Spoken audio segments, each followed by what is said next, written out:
every day there are moments and things that just remind me why I'm so proud to be a part of Outside In. We have a great staff, we have a great leadership, it is an amazing place to be a part of. But the way our clients respond to us, and it's not uncommon for me to be told that Outside In is one of the few places in our community where the people we serve feel safe. They know that they can come here and be treated with respect by the staff, get the needs that they're looking for met. I think that is what makes Outside In great. I think my favorite thing about College Possible is how idealistic everyone here is. It's really intimidating to think about the problem that low-income students are 10 times less likely to graduate from college than their high-income peers, and that could be a really draining thing to have in a workplace. But here, it's kind of a really motivating call to action. Everyone is young and idealistic, and they're ready to conquer that problem. And it makes me really excited to come to work every day. A lot of times, I think we go in and out of our daily lives and hunger exists. We hear about it, but you don't realize how many people hunger touches. I volunteered at a food pantry when I first started working here, and my neighbor came in for food. It just opened your eyes, and the longer I work here, and then the longer you see more and more need. And in areas that I would have never guessed. I feel fortunate to be a part of the organization to be able to address those situations. It's very rewarding to help one, but there's so many that need so much help, and it's very rewarding to see them come in and not be able to look you in the face, and then to be able to smile and walk out. I come from a background that's shared with many other natives. As a child, there was a lot of alcohol and drug abuse, and it's something that I want to be a part of in improving those lives and really making a change in the Native community. We all are very passionate about the mission.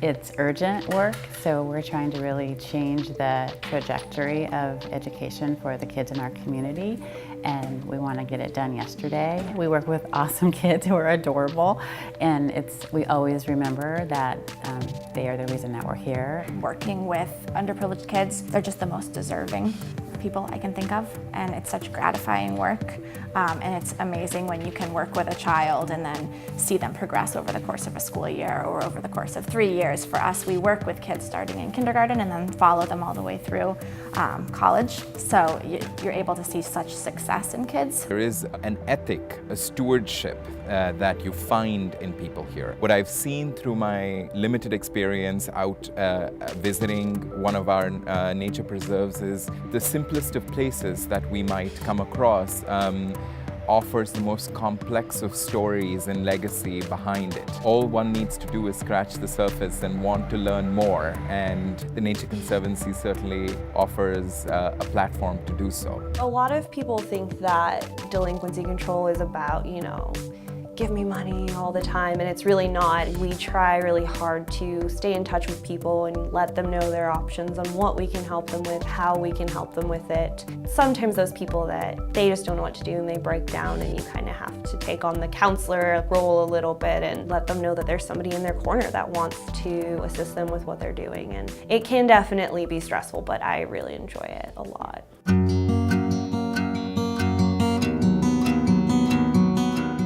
For me, as a young woman getting involved in the organization, it was still not an easy field for a young woman to get into. It can be kind of intimidating to try and have a voice in groups of activists who are very good at using their voice. It takes a lot of support, I think, for people who aren't used to speaking up and saying what they think. And BARC has always been extremely supportive of people who are kind of coming into their own voice that way.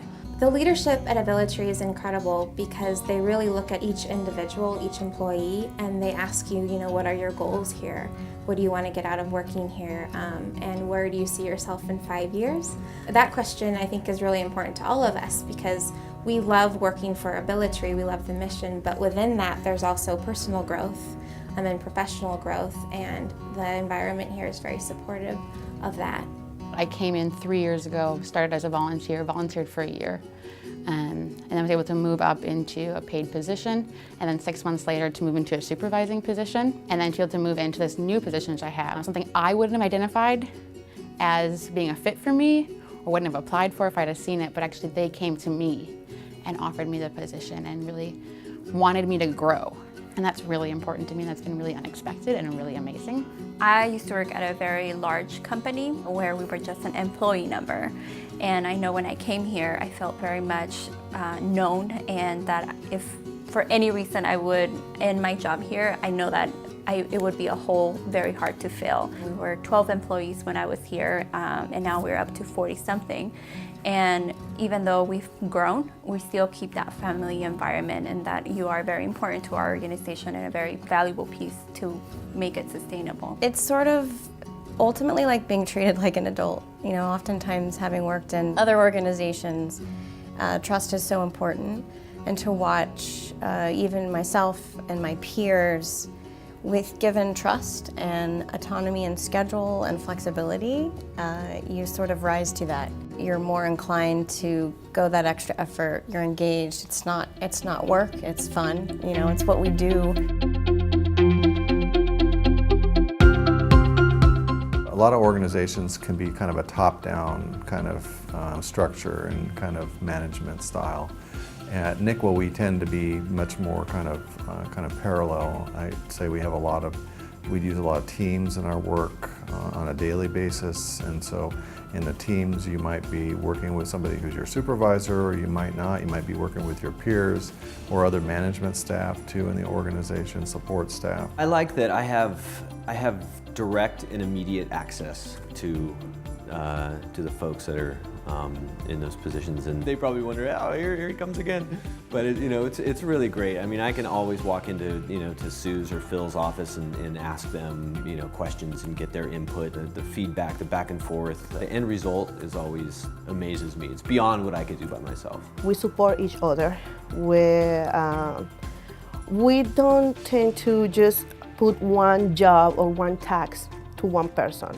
We all are involved in everything. That's, I think, that makes us as a family. I'm quite a bit older than the other people here in the office. Most of them are about my children's age. I keep me, interested in the world and what people are doing and where the world's going. And I'm very positive about, the young people in this country and the kinds of things that they do. And being able to work with them every day is really, for me, quite a treat. Every day, folks come into my office as a stranger, and when they leave as my friend. Like yesterday, I had a person that, she was panicked because she thought she was going to lose her benefits. She came in, we ran through everything. I assured her that she was fine, and when she left, she hugged me and told me that I had made such a difference in her life. I've had 35, 40 years worth of work experience in my life, and this is the best place I've ever worked.